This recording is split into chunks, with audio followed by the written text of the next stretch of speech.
Hello everyone, welcome back to my channel road to RBI. आज हम discuss करेंगे RRB PO and RRB clerk के exam के बारे में। उसकी क्या स्ट्रैटेजी रहने वाली है, चलिए डिस्कस करते हैं। सबसे पहले हम बात करेंगे रीजनिंग की स्ट्रैटेजी के बारे में। जैसे आप सबको पता है कि एग्ज़ाम्स अभी 4 मंथ्स बाकी हैं एग्ज़ाम्स में ऑलमोस्ट। आप 4 मंथ्स के हिसाब से मुझे ऐसा लगता है कि पहले के 2 मंथ्स आपको कम्प्लीटली अभी आपके पास टाइम है, आप अपना बेसिक स्ट्रॉन्ग कर सकते हैं। बेसिक आपने एक बार स्ट्रॉन्ग कर लिया तो आप फिर आपको प्रैक्टिस ही आपको बेस्ट बना सकती है। तो सबसे इम्पॉर्टेंट पार्ट है कि आप अपना बेसिक स्ट्रॉन्ग करें। तो 2 मंथ आप बेसिक पढ़ने में लगाए। जो भी आपको बेस्ट टीचर लगता है, चाहे वो अंकुश लामा सर हैं, चाहे फिर वो सौरभ सर हैं जो कि अड्डा पे पढ़ाते हैं, आप किसी से भी अपना बेसिक्स कवर कर सकते हैं। देन बेसिक कवर होने के बाद बेसिक्स के साथ साथ आप सेक्शनल मॉक भी लगाते रहेंगे तो आपको आइडिया रहेगा और आप उस टॉपिक पे ग्रिप पकड़ के रखेंगे। टॉपिक टेस्ट दीजिए, सेक्शनल मॉक लगाइए, आप ग्रिप पकड़ के रखिए। पज़ल और सिटिंग अरेंजमेंट पे मैं थोड़ा ज़्यादा फोकस करने आपको बोलूँगी, बिकॉज़ अगर आपका ये टॉपिक स्ट्रॉन्ग हो गया तो फिर आप इसको प्रैक्टिस से और स्ट्रॉन्ग बना सकते हैं और ये बहुत इंटरेस्टिंग भी लगता है सॉल्व करते वक्त। आप इसको जितना प्रैक्टिस करेंगे आपको उतनी क्लैरिटी आ जाएगी और आपका जो माइंड है वो बहुत ज़्यादा क्लियर हो जाएगा कि कैसे सिटिंग अरेंजमेंट होती है, पजल्स कैसे होती हैं, और फिर बाद में आप प्रैक्टिस कर सकते हैं डेली और इसको अपना स्ट्रॉन्गेस्ट सब्जेक्ट बना सकते हैं। नेक्स्ट हम बात करेंगे क्वांट की। और क्वांट की अगर मैं बात करूं तो क्वांट में भी सबसे पहले हमें अपना बेसिक कंप्लीट करना है। बेसिक कंप्लीट करने के बाद आप प्रैक्टिस करिए, हर टॉपिक को रेगुलरली प्रैक्टिस करिए। मैं सजेस्ट करूँगी कि आप आशीष अरोरा सर का मैं आशीष अरोरा सर को सजेस्ट कर रही हूँ क्योंकि वो अच्छा पढ़ाते हैं। वो आपको प्रैक्टिस के लिए डेली पीडीएफ्स भी देंगे और पीडीएफ से अलग आपको हट के बहुत सारे क्वेश्चंस देंगे सॉल्व करने के लिए। आपको कंटेंट प्रैक्टिस के लिए कभी कम नहीं पड़ेगा। आप उनके जो कोर्सेज हैं आप उनको ले सकते हैं और वहाँ से बेसिक कवर कर सकते हैं। देन आप क्वांट के लिए टॉपिक जो आप रेगुलर प्रैक्टिस करेंगे, जो भी टॉपिक आपको पढ़ाया जाए उसके लिए मैं आपको सजेस्ट करूँगी कि आप चेकलिस्ट सॉल्व करिए जो आशीष अरोरा सर अपने टेलीग्राम चैनल पे प्रोवाइड कराते हैं डेली। आप उसको डेली सॉल्व करेंगे तो आपका जो स्पीड मैथ्स है, अर्थमेटिक के क्वेश्चंस हैं, डीआई है, उन पे बहुत ज़्यादा स्ट्रॉन्ग आपकी कमांड आ जाएगी। देन आपको कोशिश करना है कि आप ग्रेजुअली अपना जो लेवल है उसको बढ़ाएं। बेसिक से थोड़ा सा हार्ड, मॉडरेट से फिर हाई लेवल पे आप प्रोसीड करें और ये आपको धीरे धीरे खुद ही आपको फील हो जाएगा कि आपकी जो क्लैरिटी है वो बढ़ते जा रही है।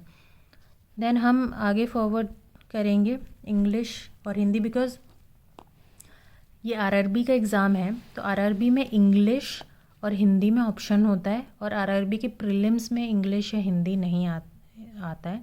तो ये आपके पास ऑप्शन है कि आप या तो हिंदी चूज़ कर सकते हैं या इंग्लिश चूज़ कर सकते हैं और वो भी आपके मेंस में पूछा जाएगा। मेंस एग्ज़ाम में आपको इसके लिए प्रिपेयर करने के लिए अभी से आपको मेंस को साथ लेके चलना है। इसके लिए आप ग्रामर के सारे रूल्स पढ़िए। अगर आप टेंस एडजेक्टिव, वर्ब ये सब नहीं पढ़ना चाह रहे हैं तो 120 रूल ऑफ ग्रामर, आप किसी का भी वीडियो जिसका आपको समझ आता है वो उठाइए और पूरी ग्रामर के रूल पढ़ लीजिए। उसको टाइमली रिवाइज करते रहिए, आपके कॉन्सेप्ट ऑटोमेटिकली क्लियर हो जाएंगे और ग्रामर रूल्स आपको एरर डिटेक्शन में बहुत हेल्प करेगा। देन उसके बाद वोकेबलरी आपको टाइमली रिवाइज करते रहना है। वोकेबलरी आप कहाँ से पढ़ेंगे? वोकेबलरी के लिए हिंदू के एडिटोरियल सेशन अटेंड कीजिए। कोई भी जो हिंदू के एडिटोरियल सेशन अटेंड करवाता है वो आपको वोकेबलरी भी साथ में प्रोवाइड कराता है। नेक्स्ट हम बात करेंगे परफेक्शन क्लासेस की जो निमिषा बंसल मैम लेती हैं। परफेक्शन मैंने पर्सनली ये क्लासेस अटेंड की हैं और उसके बाद जो मैंने इम्प्रूवमेंट अपनी इंग्लिश में देखा है मैं वही आपको सजेस्ट कर रही हूँ।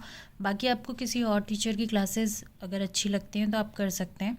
और मैं इंग्लिश के लिए सजेस्ट करूँगी कि आप प्रैक्टिस कीजिए। जितना आप मॉक देंगे, जितना आप इंग्लिश को पढ़ेंगे, उतना ही आपकी इंग्लिश इम्प्रूव होगी। आप ऑटोमेटिकली इंग्लिश अपनी इम्प्रूवमेंट इंग्लिश में देखेंगे। प्लस एक और चीज़ आप कर सकते हैं, नॉन फिक्शनल बुक्स जो हैं आप उनको रीड करना स्टार्ट कर सकते हैं।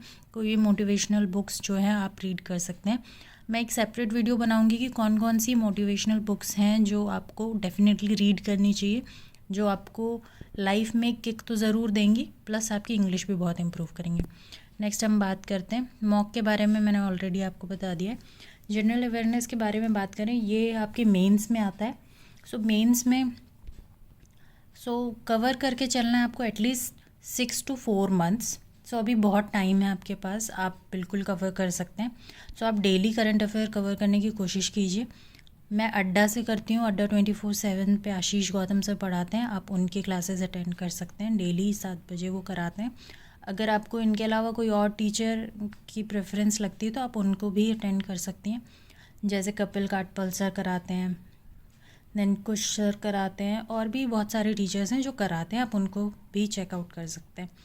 देन इम्पॉर्टेंट है कि आप अपने करंट अफेयर को टाइमली रिवाइज़ करें, क्योंकि आप रिवीजन नहीं करेंगे तो आपका कोई बेनिफिट नहीं रह जाएगा डेली करंट अफेयर करने का।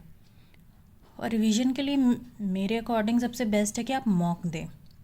स्मार्ट कीडा का मॉक दे सकते हैं, वो डेली बेसिस पे वहाँ पे आपको हर पर डे का मॉक मिल जाएगा, आप उसको दीजिए। आप उसको कोशिश करें कि आप 3 से 4 बार रिपीट कर लें, ताकि वो आपके दिमाग में एकदम अच्छे से बैठ जाए।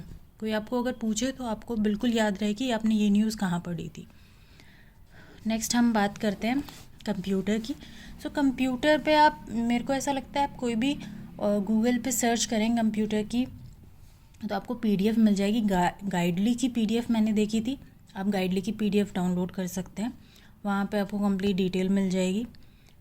देन आप अगर मैं कहूँ कि अगर आप कंप्यूटर अलग से पढ़ना चाहते हैं किसी से, तो आप फ्री सोर्स ले सकते हैं। यूट्यूब पे वीडियो सर्च कीजिए, आपको बहुत सारे टीचर्स की वीडियोस मिल जाएंगी। ये था हमारी स्ट्रैटेजी। फर्दर किसी पर्टिकुलर सब्जेक्ट जैसे जनरल अवेयरनेस है, इस पे डिटेल सेशन मैं एक लूँगी, जिसमें मैं आपको बताऊँगी कैसे किसको पढ़ना होता है और कैसे आप स्ट्रैटेजी को फॉलो करें कि आपको बेस्ट आउटकम आपको निकल के आए। फर्दर अगर आपको कोई भी आपको सजेशन देना हो तो आप मुझे कमेंट कर सकते हैं। Thank you for watching this vlog. Please do like, share and subscribe this channel, ताकि मैं इसी तरह आपके लिए अच्छे अच्छे वीडियोज़ लेके आते रहूँ। Thank you so much.